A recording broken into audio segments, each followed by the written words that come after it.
Blog থেকে বেশ অনেকদিন পর বাংলাদেশ থেকে আসলাম।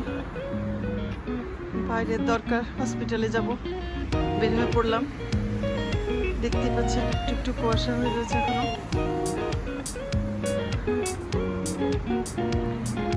আমি চলে আসলাম হসপিটালে, কোনো মানুষ নাই, দেখতেই পাচ্ছেন। আসলে এখানে এখন ভ্যাকেশন চলছে।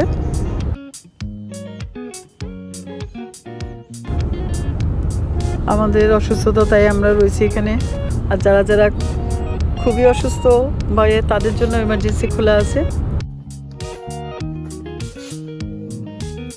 আমাদের ইসিজি করানোর দরকার ছিল, তাই আমরা এখানে ওয়েট করতে।